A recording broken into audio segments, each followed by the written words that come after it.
Spoilers, swearing, offensive content. Show notes include handy little index. You can click on timestamps for relevant things. Two Fat Guys Talk, episode 82. Edmonton, but I don't want a PlayStation 4.5. Your name is Dave. And that was Carlos. Yeah. Dave, we weren't going to do a podcast today. No, we weren't. And then I started looking at topics that we could talk about and realized that, holy crap, I've got an entire list of things that we could talk about. Let's jump right in. What's the first on the docket? Well, let's talk about the PlayStation 4.5 rumor. Sure. Fuck that. So, let's assume, for the sake of argument, this is true, okay? Remember when Xbox, with all the goodwill with their 360, that was a highly popular and well-made system, pissed it all away with the Xbox One and its archaic rules and weird restrictions, and are still recovering from that self-inflicted blow to this day? Mm-hmm. Well, you'd think Sony would have learned a lesson and not do the exact same thing by making a 32X for their PlayStation 4. Now, I think calling it 32X isn't quite valid in this case because that was an add-on peripheral that you still had to have the original console. This replaces it. This is actually worse, in my opinion, than the 32X idea. Because now they're saying, fuck you guys and all you who have bought our system already, because VR is going to require a higher level of processor and graphical ability. Now we're going to release a new system that all you scrubs have to buy a new system for so you can use VR. This is just all the more reason for VR to die as a trend already. See, I don't actually mind the idea of VR. VR and the concept, the idea that we've been promised for decades, could be awesome. But throwing a new console version at us that we're going to need at first for VR, but I have no doubt new regular games for the PlayStation 4 will start to require, because they'll have the extra processing power to work with. They're basically creating, much like the Xbox 360 basic and hard drive models, they're creating two tiers of customers. And I don't like that shit. Well, hopefully this is just a rumor, or they'll realize how dumb an idea this is. Because it's a stupid idea. PlayStation 4 has a lot of goodwill built up around it. This would be a good way to destroy all of it. I mean, this would be just like their pricing for the PlayStation 3 at E3 all those years ago. Mm-hmm. Where everybody was like, the fuck? And people buy an $800 console, right? Reactions right now are not in its favor. We're not alone but in saying, what the hell? If you were going to release, and even then, this still wouldn't have been a good idea. But is it Oculus? Like, which one's the PlayStation VR? Yeah, what do they call it? I think it's just PlayStation VR. Okay, we'll just call it that. PSVR. If they wanted to take it into a different peripheral, they should have just done that. But now it's almost like they're finding that the PlayStation, imagine this, can't handle VR where both your screens have to be at 60. Imagine that. VR is so useless. Why do we want this? You're just against me getting stuck in a game and having to come in and get me. Well, again, you're going to die if that happens. Even if you take a hostage with you, I'll rescue them and let you die. But that's not the only reason.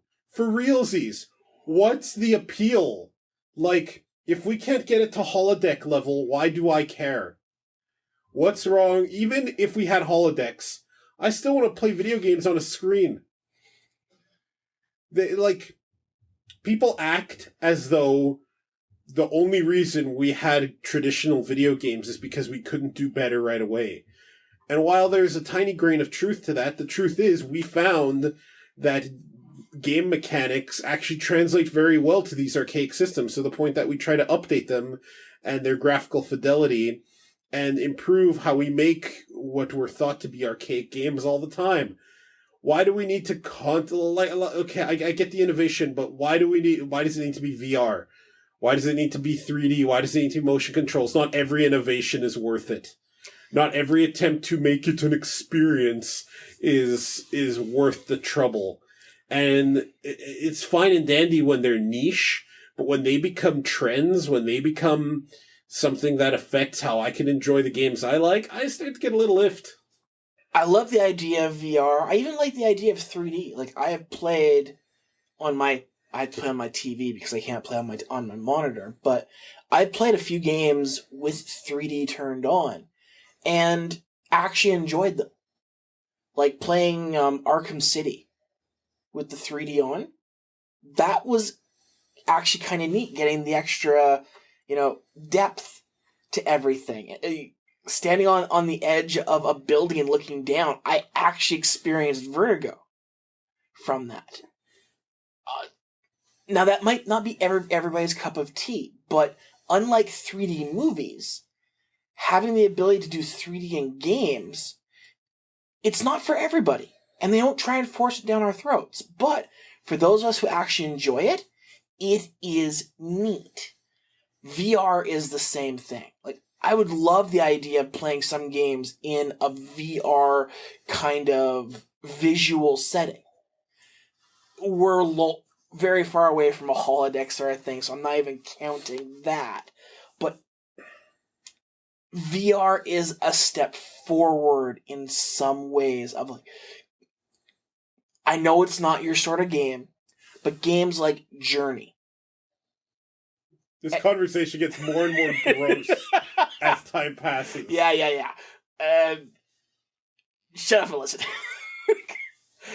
Adventure games, exploration, even games like Gone Home would...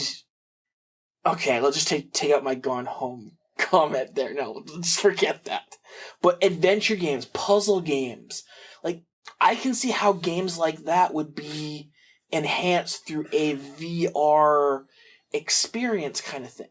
But the last thing I want to see is David Cage VR experience. Well, this is the future you've crafted with your own two hands, asshole.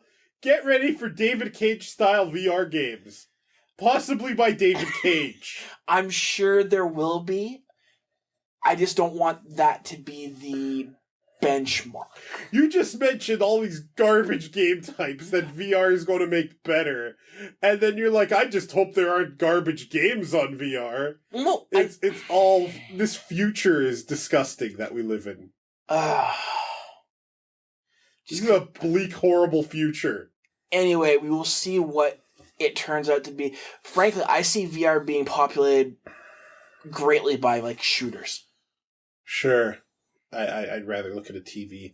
Regardless, the PlayStation 4.5 is a bad idea. I think we can all agree on that. Yeah, it's just... You gotta kind of wonder what they're thinking. Speaking of what they're thinking... Is E3 still relevant? Yeah, it's relevant. Fun little game show. It gives us enticement to see progress on games that are no doubt going to be shown at the next E3. Yeah, but look at how many companies are no longer even bothering with it anymore. Every day you're hearing of another company not coming to E3, either having their own event before or after E3, not being part of the E3 show, or just not going.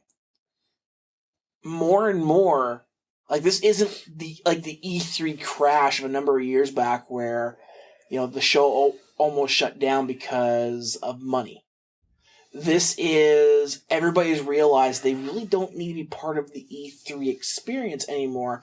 They can have their own shows, their own set piece. I mean, you've got PAX, you've got GDC, you've got all these other shows.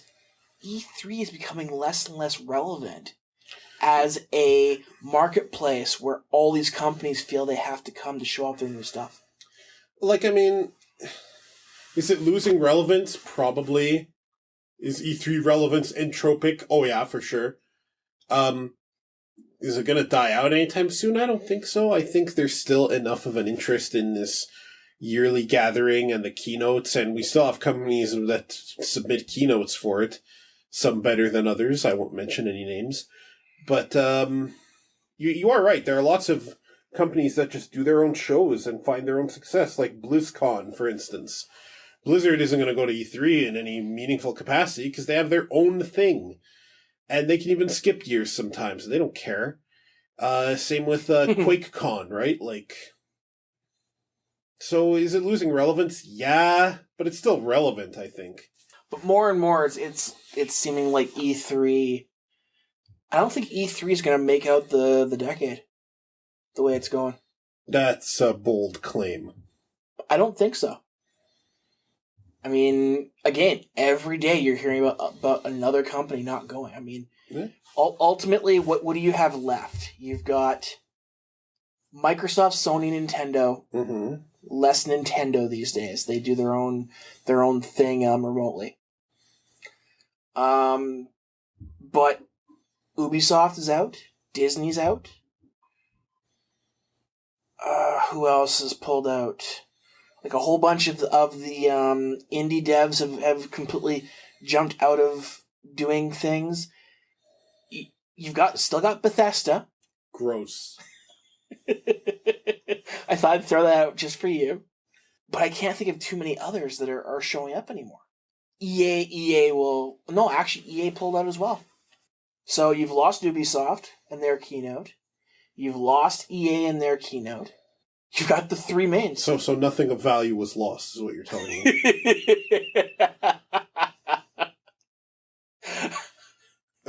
Are you sure E3 is losing relevance? Are you sure it's not getting better? You know, pruning is a very important step in maintenance. Touché. Nicely put. No, we didn't really lose much there, did we? Why don't we prune Bethesda and add, actual good game companies? I'd love to see a Platinum keynote, for instance. Let's see how Doom ends up. Even though I haven't liked every single one of their games, the games I have loved of Way Forwards are awesome. I'd love to see a Way Forward fucking presentation. They're too small. I know. Speaking of Microsoft... Windows 10. Yeah, I've been hearing that Windows 10 is starting to show up as a required Windows update in Windows 7. Not a rumor. Windows 10 is now on Windows 7 and Windows 8 is listed as a required. Yep. So if you actually have your system put to download and install required updates, you're being updated. Mm-hmm. I luckily caught my parents' computer just before it was about to do it. And even if you haven't, if you've blocked that update, it still downloads the Windows 10 installation client. Look, I like Windows 10, actually. I think it's great. I think people should upgrade to it.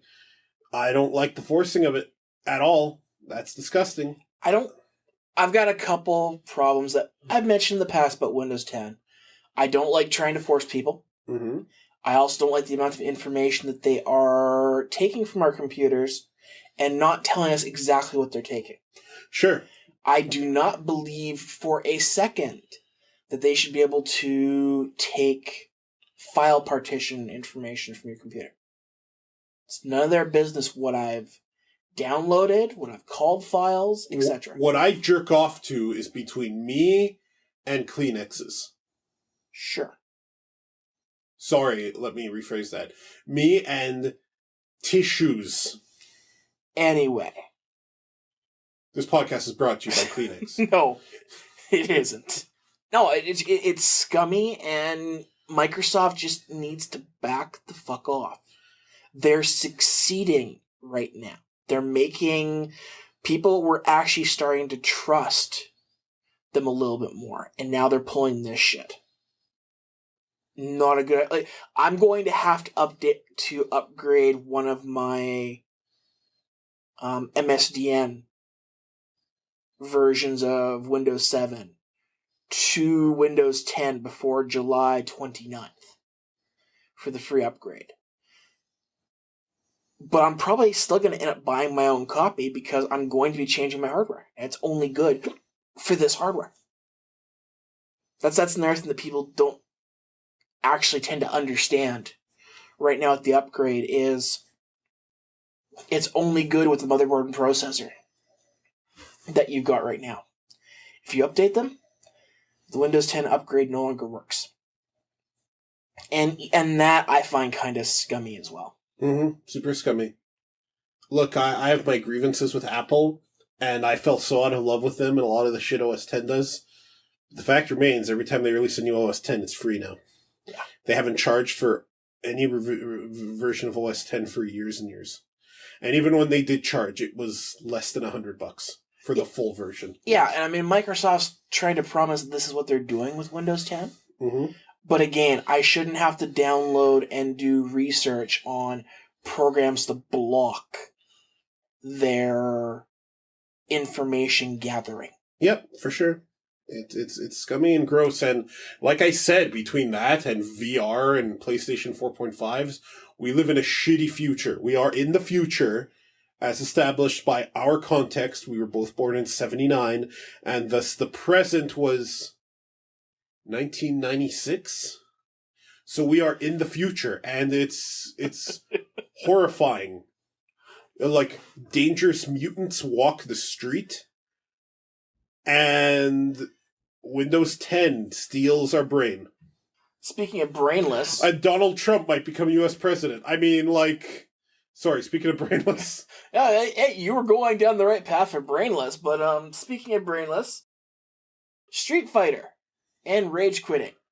How is it that Pokken Tournament can do the right thing automatically with rage quitters that Street Fighter and Capcom still is not doing? Now, I don't own Pokken, but my understanding is when you play online and you quit, you're properly awarded a loss, and you lose whatever league points or whatever it has. Yes. And in Street Fighter V, for some bizarre reason, despite having years of experience dealing with this in Street Fighter 4, disconnecting does not automatically award you a loss. So it's beneficial for you to just game the system. Yeah. Again, fighting gamers, and I've told this to people before, and I still stand by it. Here's how you solve rage quitting. When someone quits before their match is over, you award them a loss and maybe have their character do a little concede action, like in Hearthstone. Rage quitting is no longer a problem because when you don't do that, you incentivize people to quit early when they're losing, which is what rage quitting really is. However, the rage quitting witch hunt then results where people want rage quitters dealt with. They make online lists of people who rage quit. And that's wrong too because you cannot identify why someone quit a match. It should be if for some reason you disconnect from your match, no matter what, that's a loss.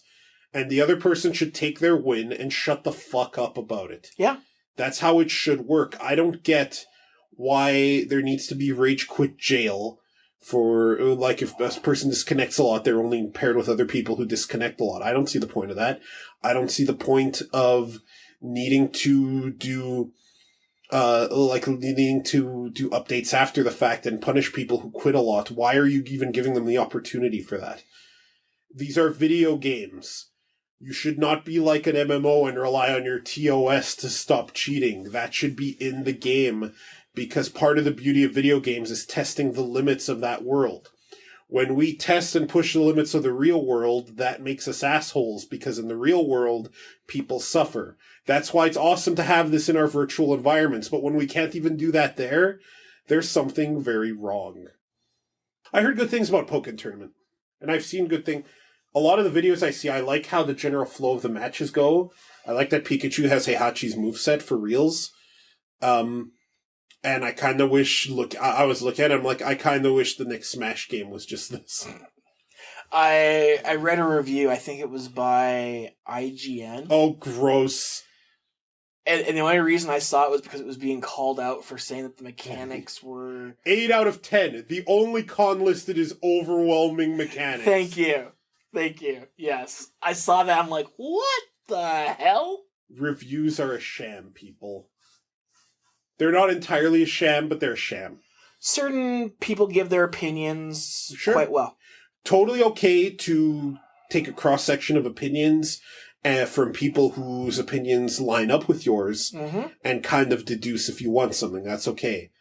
But I mean, that's the only way to review has. You can't actually review something yourself just reading reviews on it. That's garbage. Like that's garbage reasoning. You know what isn't garbage? What isn't garbage? You are awful.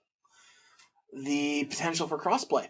Microsoft recently announced that their networks are going to be open for cross-platform play with an open invitation to other hardware developers, which is code for if Sony or Nintendo wants to do cross-platform with us for certain games, so be it. Which I think is a good way to do it. However, Sony may not want to do this. It may not, like, there are challenges synchronizing different networks, sure, but it's going to be more in the court of the developers themselves to decide whether they want to have that style of play. Sony has actually had crossplay with Microsoft in the past, specifically with PC. So it isn't that they haven't been willing to do these sort of things. I mean, Final Fantasy XI, years back, Sony was quite willing to... They were like, hey, you've got it on freaking Xbox 360. Let's have all these servers talk. It was more that it was... Microsoft, at that point, didn't want to because they were like, well, no, we caused you to pay for the online experience. And I think at that point, Square was like, yeah, that's not cool. It was more that it was an MMO client connecting to Square servers, but you are correct. But again, games like that, it's not really Sony or Microsoft saying no. It's the developer of the game who's deciding, can these multiple servers all talk on our server and play together? I have been hearing people say that it's a big desperation move by Microsoft or whatever, and here's the thing. Maybe, but it's still a positive thing to see. Yeah. I do like to see more cooperation, and the more shit like this happens, the more I hold out hope that one day we'll be able to just use controllers cross-platform, with developers going, hey, we have no problem with you using different controllers on our system, but check out our awesome controllers. Maybe make those your main controllers, and there can be competition there. I'm more hoping we go to one console. Well, that has its own issues. As much as I hate capitalism, competition does breed, greatness to an extent. I still want the Star Trek future where people do great things without the need for money because we just don't have it and we live to do great things. But that's a ways off yet. I'm also hoping that stuff like that will stop the whole 30-day, 1 year, 6 month DLC exclusive. Speaking of The Division. The Division. Or let you talk on this because I have not played The Division, nor do I care. Or, as I want to now call it, Destiny 2.0. That is not a compliment. Now, I did not buy The Division. I actually canceled my pre-order for it.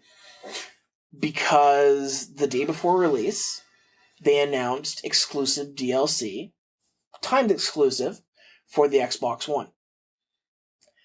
Now, Microsoft likes to shoot itself in the foot this way as well, seeing as they really should...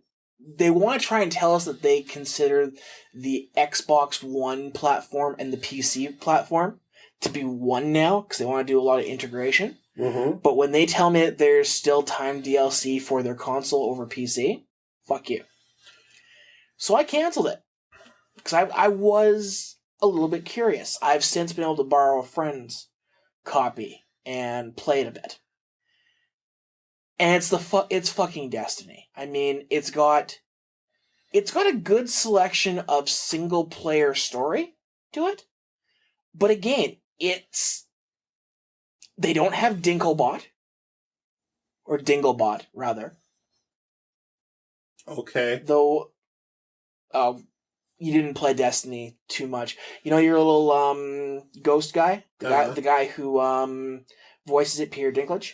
Oh yeah, I remember that. And how he basically phoned in his performance like a bad anime. Kind of like how Destiny phoned in itself. Yeah. Yep.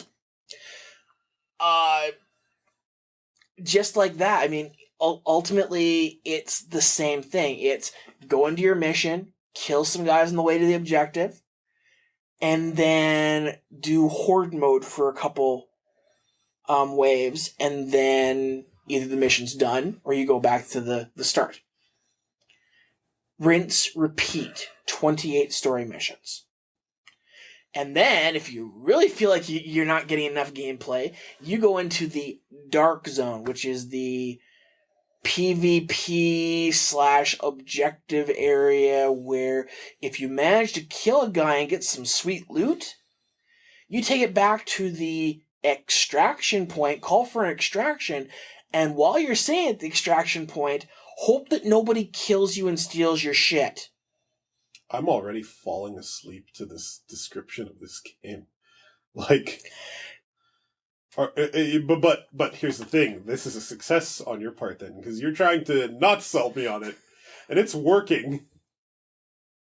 So, yeah, no, this game, if you like it, fine, whatever. You like grinding and you're not interested in too much actual quality gameplay. The gunplay. Like, in Gears of War, when you're using different guns, like, you get the feel that this gun is doing something. You seen the preview of the Gears of War? Yes. The Gears of War guns? Yes, I have. I'm gonna kill myself, somebody. We'll get to that. Yeah. These guns don't feel like they have any heft. People are bullet sponges, which is still better than Call of Duty one-shot kill, but at least in Gears of War multiplayer, when I shot you with a shotgun, I knew you got hurt, and I knew pretty much how much you got hurt based on how I shot you. If I shot you in the head with a shotgun, with a sniper rifle, I blew your fucking head off. Not so in Destiny. It's not fun, it's repetitive, it's fucking Destiny. You know what Destiny reminds me of? It reminds me of the Anvilania national anthem from Animaniacs. Sure. Anvilania was a fictitious nation in Animaniacs, and whenever someone would sing the national anthem for Anvilania, the Warner Brothers and the Warner sister would try to tear off their own faces, because the national anthem for Anvilania went something like this. Please don't. Shut up. Anvilania.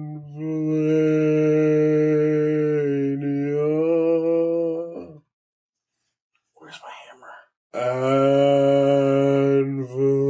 And it went on like that for another mind-numbing 15 seconds, and everyone would be trying to claw their own face and shit because it was just so mind-retchingly. Yeah. And you know what? Just singing that is more exciting to me than the prospect of playing more Destiny. I don't know about that, but speaking of topics that will make you tear your face off, though. Yeah? Apple versus the Department of Justice in the States. Okay. Here's the thing. Fuck Apple.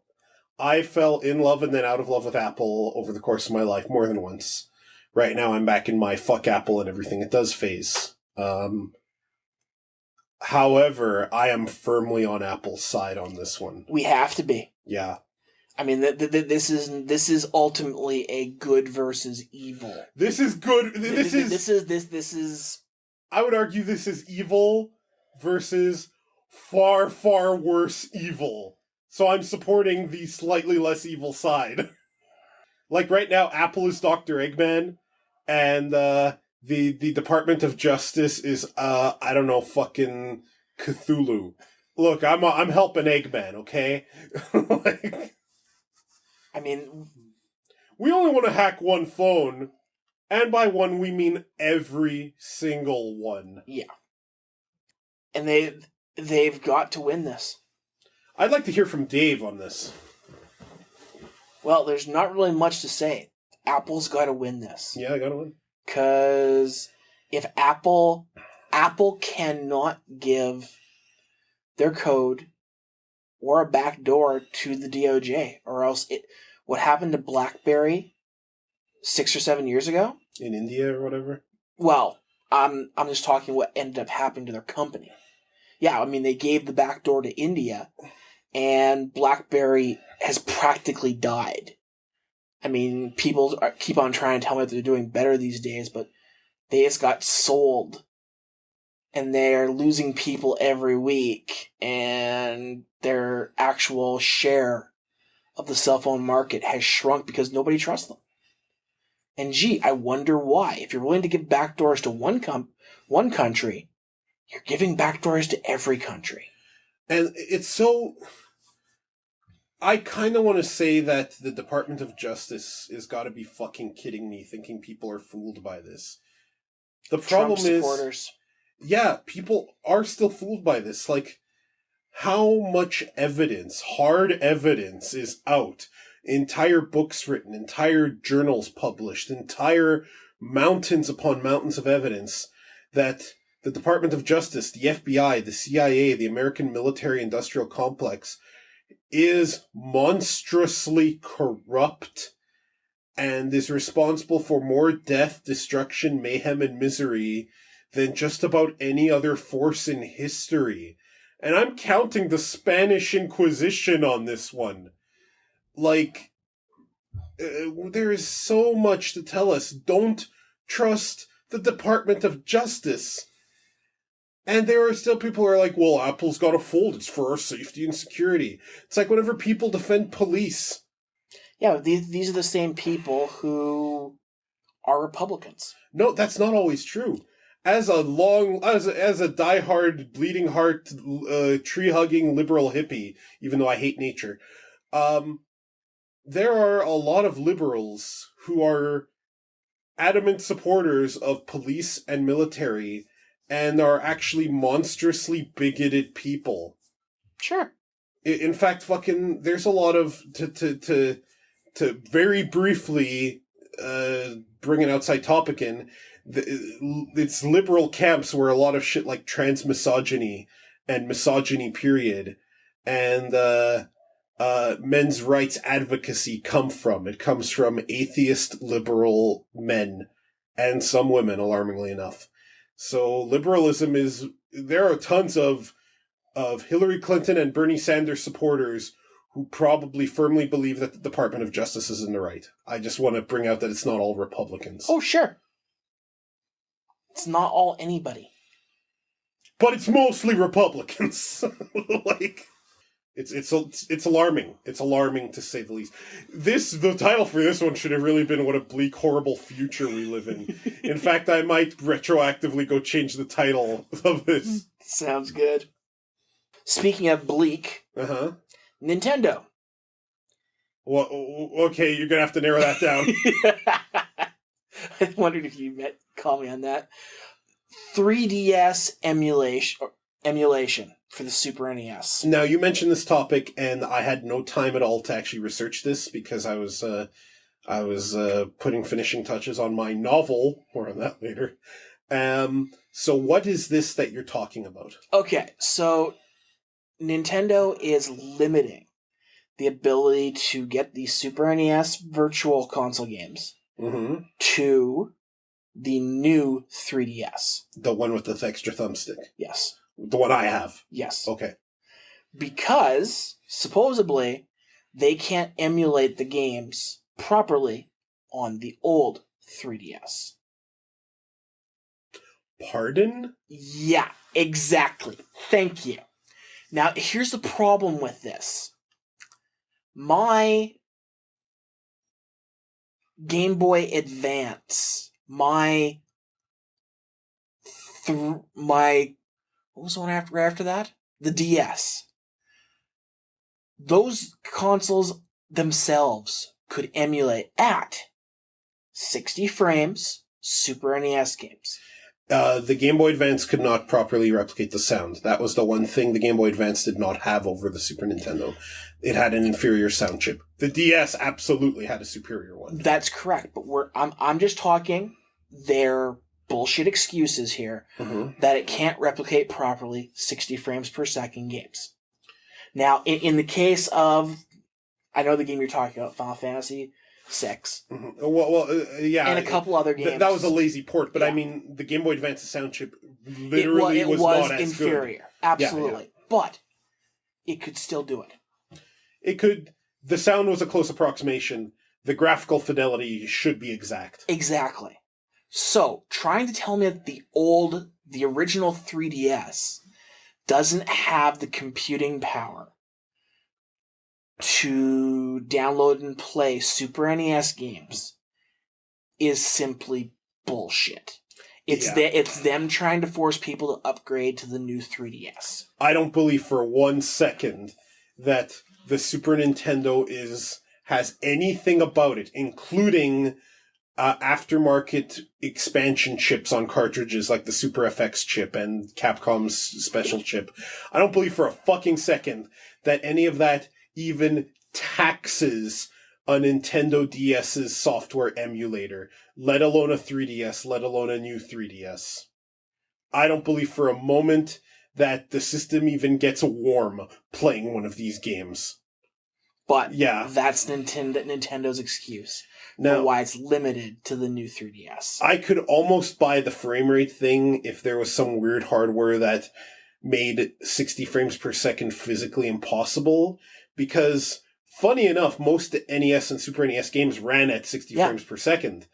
And that was more of a mechanical thing because it wasn't about the smooth animation. It was just that's how frames per second isn't just a graphics thing. It's also an execution thing. Even if, say, a game graphically runs at 30 frames per second, its background process might be 60 frames. So you could still have frame data that's 60 FPS, right? But even if that's the case, then you put a little disclaimer on the Virtual Console game saying that a regular 3DS might not display that at the same graphical fidelity as the original Super Nintendo. And you do what I say they should have done all along and tie those to your account so you don't have to rebuy them on multiple systems. In addition to the whole subscription service they should have in place anyway. Or just make the games free. Come on, Nintendo. Fuck off. Yeah. We got 2 more topics. YouTube. So get this. I was browsing Twitter, and Andrea Ritsu, at Andrea Ritsu on Twitter, shout out to Andrea Ritsu, she was talking about how she noticed that her default subscription view in YouTube is no longer showing her every video from every person she subscribes to, based off some weird internal rule that Google has now that if a channel has passed a certain arbitrary amount of videos every day, they just don't all get shown. Which makes the subscription view in YouTube completely useless, because I only subscribe to people I want to see updates for. Now, to see people's videos, I have to go to every person's channel manually to make sure I'm not missing anything. And here's the thing, I don't watch every single video someone I subscribe to puts up, but I sure want to know which videos they put up so I can choose which ones I want to watch. And you have a theory as to why they're doing this. And here to tell us your theory is you. YouTube Red. Continue. Their creator subscription service, I'm sure, is getting these features. We're going to start losing more and more features on YouTube as Red becomes more popular. What a bleak, horrible future we live in! What a horrible night to have a curse. Are we sure that we're not in domes? And that it's not just snowing outside and Lavos lives on top of Death Peak? Are we sure about this? Yes. Are we sure that we're not getting our night's sleep from the Enertrons, but we're still hungry? Are we positive that we don't have conveyor belts outside our floating buildings? Yes. Treadmills. This has been a depressing podcast. Speaking of depressing, so we need to provide some history for our podcast listeners. We live in a little city called Edmonton. I'm not sure if you're okay mentioning that. If you are, I am. Okay. We live in a little city called Edmonton, Alberta, Canada. We are the capital of our province. We are also a major center in Western Canada for the oil and gas industries, various other types of industrial growth. And thanks to, hopefully, thanks to a recent kind of liberal surge in our government where the very left-of-center New Democratic Party won a majority in our last election, which is unusual because Alberta has been described as Canada's Texas, we may well be diversifying into other industries and types of production and energy supplies and whatnot. So we're a pretty backwards-ass place that's slowly becoming more progressive. So there's a new Gundam series, Mobile Suit Gundam, Iron-Blooded Orphans. Hundreds of years in the future, like every other Gundam, and there's this one nation in the show whose name I don't remember. They control a part of Mars and a part of Earth, and the part of Earth they control is mostly in the Northern Hemisphere. Parts of Russia, Alaska, and Canada. And the capital of this nation on Earth, their Earth Parliament, is located in none other than Edmonton, Alberta, which is a major location and setting in the show, apparently. Now, I've also seen photos of Edmonton as it appears in the show, and there are some people who kind of make the argument that there's nowhere near enough, it's too green, it's too nice looking, and I'm going to defend Edmonton a little bit here and say that Edmonton has the longest expanse of river valley park system on this continent and one of the longest in the world. It's actually one of the really cool features about this, and I'm not even an outdoors guy, and I still go to these trails. They basically cut through our city from the northeast end to the southwest, and most have trails, both paved and gravel, for bikes, for pedestrian traffic. There's a lot of footbridges that connect, that go across our river, which again kind of bisects our city from the northeast to the southwest. And I've taken some pretty impressive pictures on these trails that kind of line up with what they show this Edmonton of the future to look like. It's actually kind of neat, because I think the closest Edmonton has come to being a spotlight in any anime is Argentosoma, where the plot was that some Russian astronaut named Yuri was trying to get to the Rocky Mountains because that's where his retirement home was. And that's like the closest to Edmonton I think an anime has gotten to Edmonton being in the limelight. So, but I mean, in the old Robotech, wasn't Toronto the capital of Earth or something? No. Or was it where a major treaty happened? I believe so. It was Montreal was actually referenced in there as a city that was going to take in the refugees from the SDF. Okay. However, after an attack by the Zentretti, they pulled their offer of sanctuary. Okay. So we pop up every now and then. Yeah. So Edmonton, major center in an anime, and kind of cool. And that's where the praise for this shithole town ends. Because now I'm going to go off on a diatribe about... No, you're not. No, I will press stop. Do not. You realize that all I have to do is just record this myself and splice it in, right? Do not make me press stop. You can if you want, but one way or another, this shit's going in there. Why? It doesn't have to. The city is nowhere near as bad as you try and make it. So why the fuck would some future government choose Edmonton as their capital? Like, what I want to know in this show is when they're walking around Edmonton, are they, okay, they're walking around, they're having a highly expository conversation, as anime is wont to have, and then they're like, what the fuck is that smell? I'm sure hundreds of the years in the future they've managed to eliminate that. Every day, a new disgusting odor. Look. More varied than the last. 82nd Street going into downtown, I'm sure, has been blown up, ground underground, and no longer smells, okay? Oh, it's not just that place in the city that smells. Sometimes I'm just driving around and I'm like, oh yes, that's like oil refineries mixed with shame. But I mean, what I understand is the planet in this Gundam universe has undergone several calamities, so maybe literally Edmonton was their best choice. The one picture I did see there did include some rivers in the river valley, which doesn't really line up too much with how Edmonton is now. Obviously Edmonton got hit by a comet, and trees have grown back since. And they're like, this is a nice spot. Let's build here. I know the picture you're thinking of. And I've taken pictures like that on my walks. They don't look nearly as futuristic. No, I'm talking the actual river itself.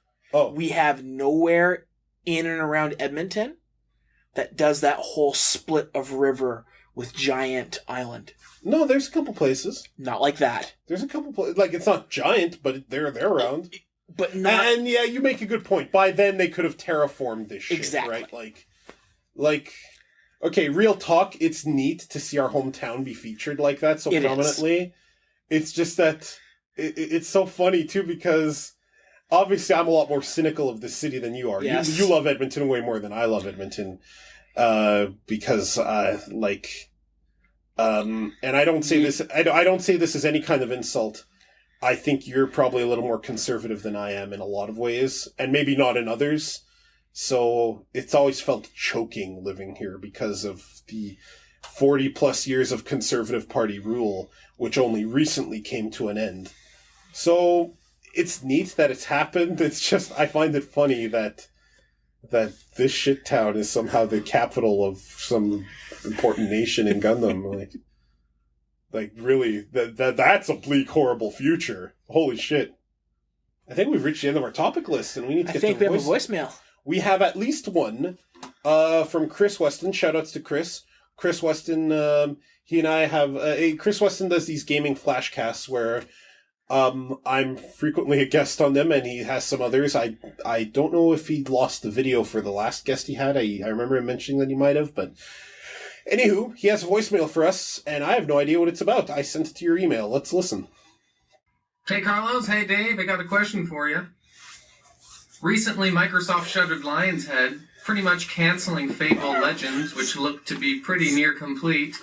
And why is it 3 generations in, Microsoft is still acting like they don't know what the hell they're doing? Like this is the first time they've entered video games. I mean, this isn't their first rodeo. They should know how to grow and foster first-party studios, and they just don't. All we're getting is more Halos and more Gears of War. So I want to hear your thoughts on this. Let me start here. Yes! Now, to back that up, Lionhead Studios has released a total of 0 good games. Now, granted, Legends wasn't looking bad. I actually kind of like the look of Legends. And the funny thing is, it started looking good immediately after they got rid of that fucking scumsucker, Molyneux. Oh, they got rid of Peter Molyneux? He wasn't part of the series anymore, so of course it's going to start looking better. The titular shitlord of our no longer active shitlord saga section? Yes, the shitlord saga. The prime shitlord himself? I mean, he wasn't part of it.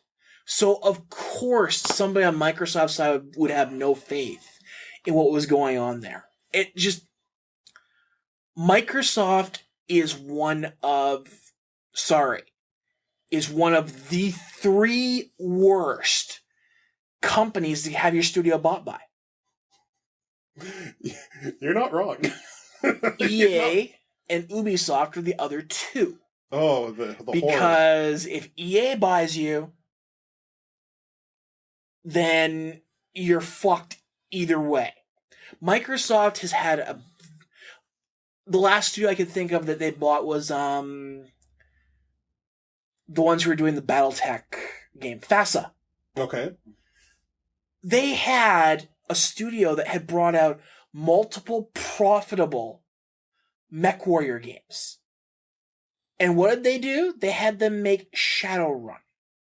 Now, for those that don't remember the original, not the latest one that came out on Steam, we're talking Shadowrun that was forced to be played on Windows Vista. That was shot number 1. Strike 1, you mean? Strike will work as well.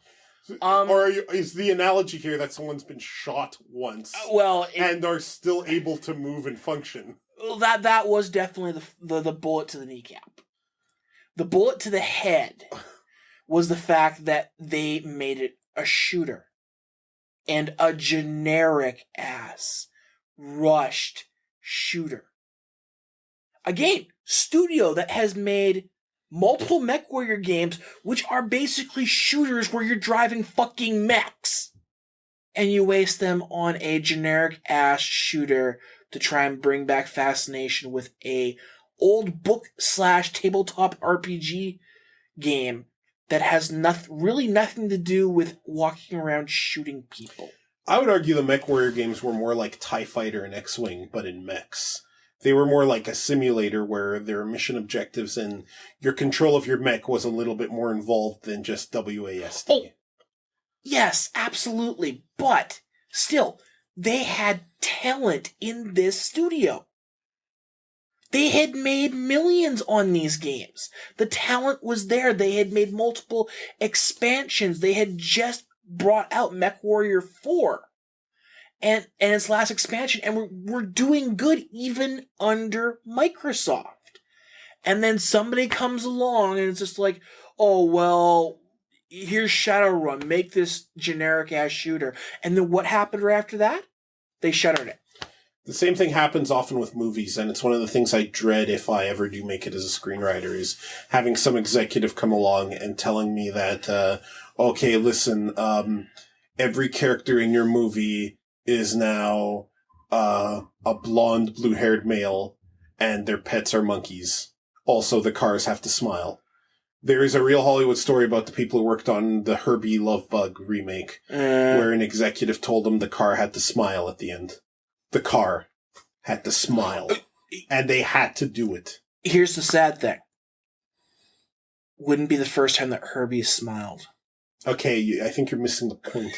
The point is that executives can be garbage. But Microsoft shuttering the Lionhead there, it's not a big surprise. I mean, without Peter in charge of it, probably a bunch of execs didn't have any hope in them, which is sad because the beta was doing very well. People were looking forward to Fable Legends and a Fable game for the first time in years that people were like, this game doesn't look like ass. This game doesn't look like Peter Molyneux just jizzed onto a CD. It actually kind of looks good. But unfortunately, Microsoft does have a bad habit of running studios into the ground. It's almost like Microsoft succeeds despite some active contingent in them trying to sabotage them. Very much so. Look at how fast Bungie wanted out. Bungie was still around for Halo 4. And yet Microsoft gave Bungie a lot of freedom, and no, Bungie didn't do Halo 4. The last Halo game Bungie did was Halo Reach. 3. Halo Reach was the last one they did. But Bungie wanted out. They didn't want to be stuck doing Halo after Halo after Halo, which is funny seeing as Destiny kind of sucked.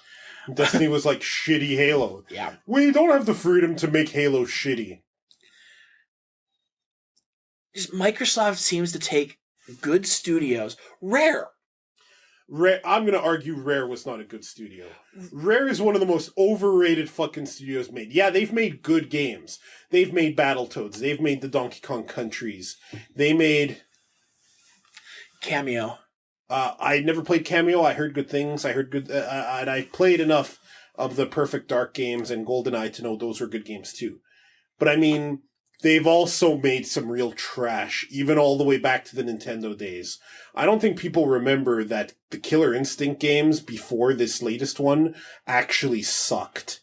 That they actually were terrible fighters that looked good, but had garbage-ass fucking mechanics. I think they forget that it was still Rare of old that made shit like Viva Pinata. I think they forget that a lot of Rare games on the NES that you can play in that Rare collection are actually like, oh wow, they made that? Yay. See, and for me, I look back at a whole bunch of the NES games they made, I'm like, liked it. So, difference of opinion. Yeah, obviously. you used, is it Viva Pinata? Yeah. You use that as an example of a bad game. However, that made them a lot of money. Kids really liked that game.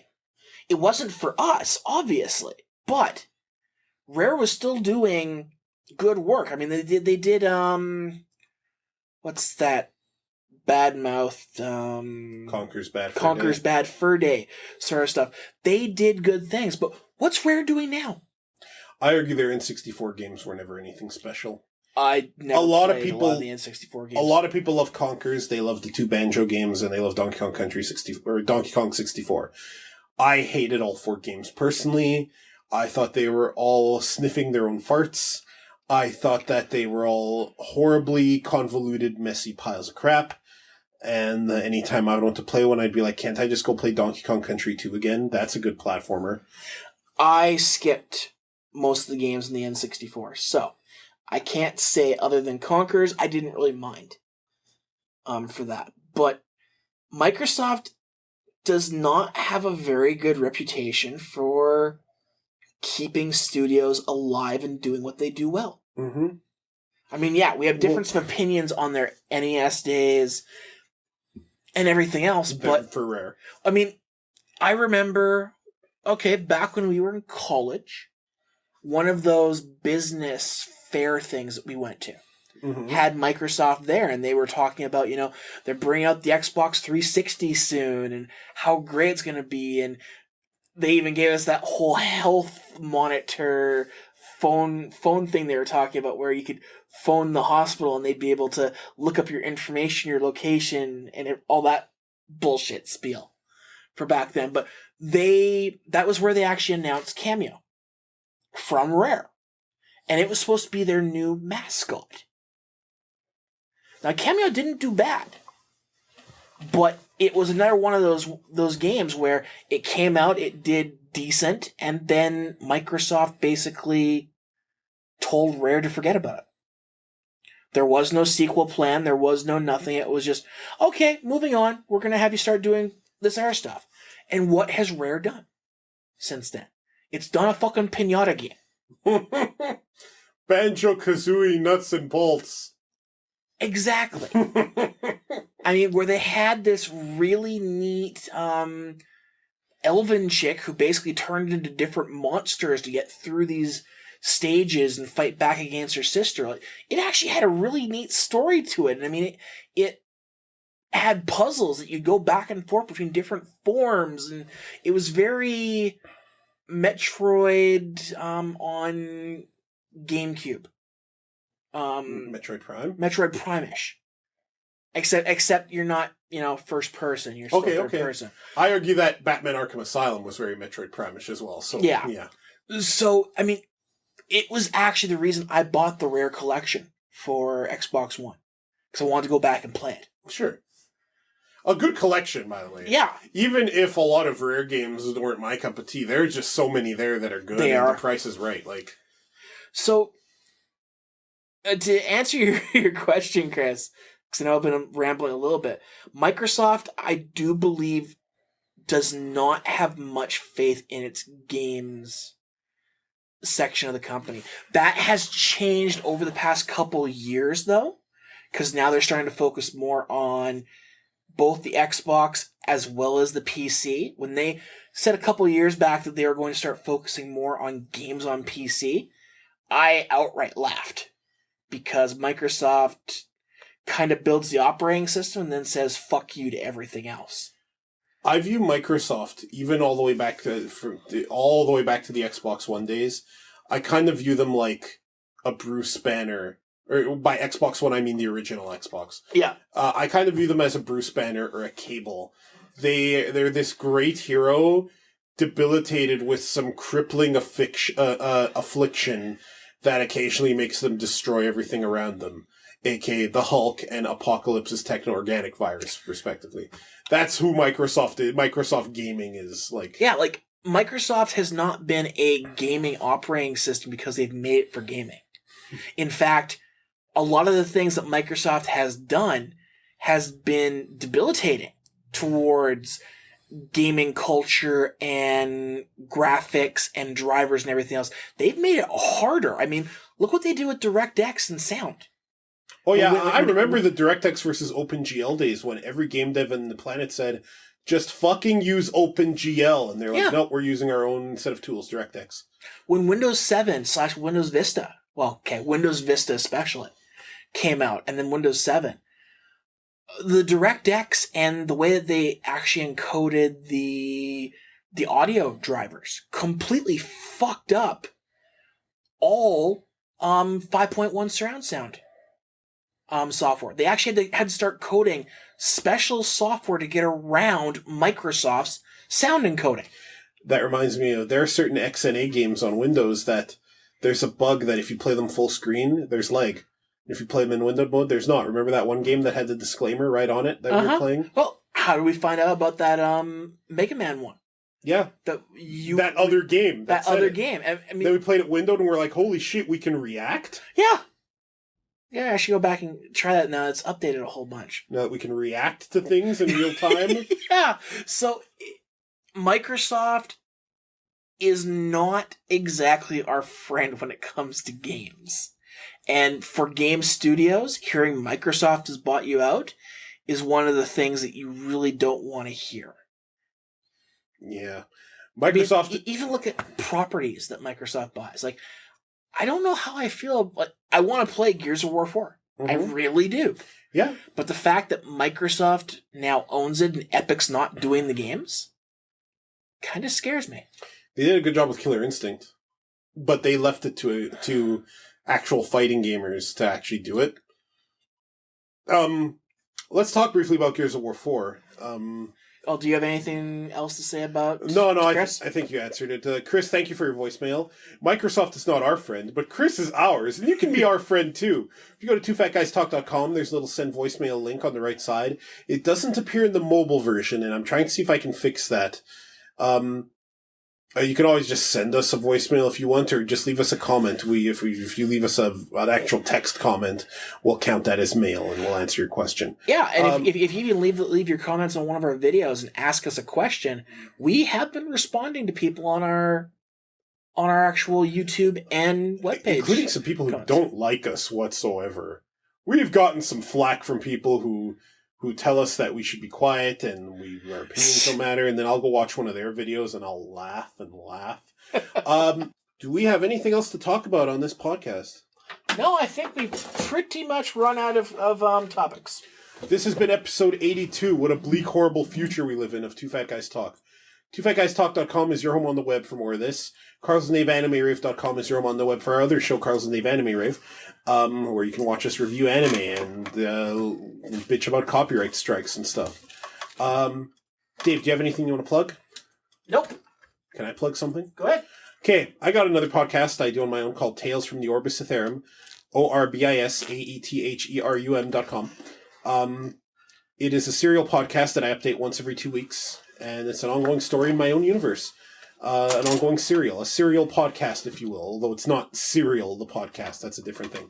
I'm actually making a novel out of the first season of that podcast, which will conclude this coming Friday.